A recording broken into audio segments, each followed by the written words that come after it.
Welcome to Keep the Faith Ministry News. Did Bank of America discriminate against a Tennessee ministry over its Christian views, or was it simply a business matter? Steve Happ, board member and founder of Indigenous Advance, a Memphis-based charity that, along with Indigenous Advance Customer Center, LLC, has partnered with and served Indigenous people in Uganda since 2015 to provide basic needs and share the gospel.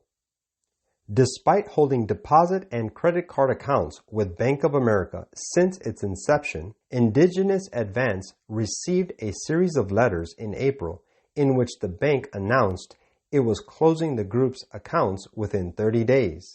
According to the nonprofit legal group Alliance Defending Freedom, ADF, the only explanation provided in the letters was that upon review of the accounts, we have determined you're operating in a business type we have chosen not to service at Bank of America.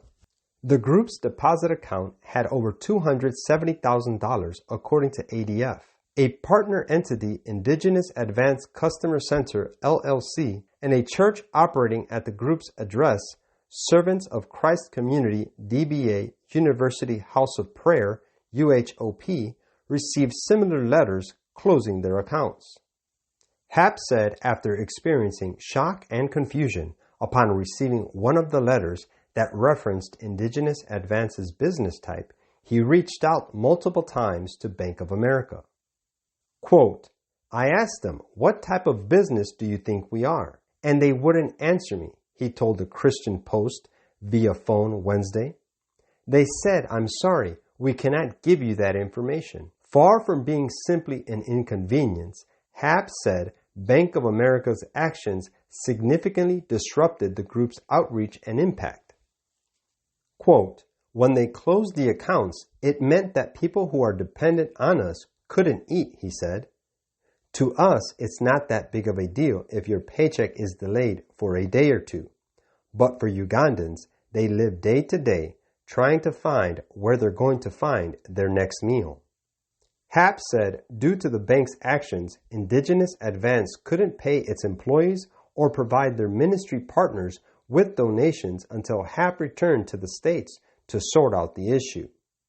In a statement shared with CP, a spokesperson for Bank of America said, quote, "Religious beliefs are not a factor in any account closing decision, but rather it was debt collection services provided by Indigenous Advance's Customer Center that led to the account closures."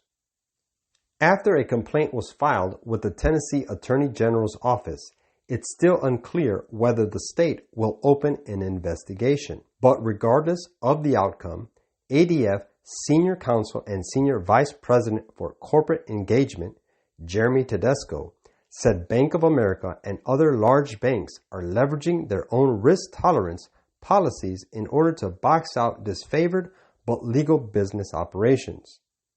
The practice, said Tedesco, started during the Obama administration under Operation Choke Point, which sought to eliminate fraud in the U.S. banking system, but was criticized by Republicans and other industry advocates before it was shut down in 2017 under the Trump DOJ.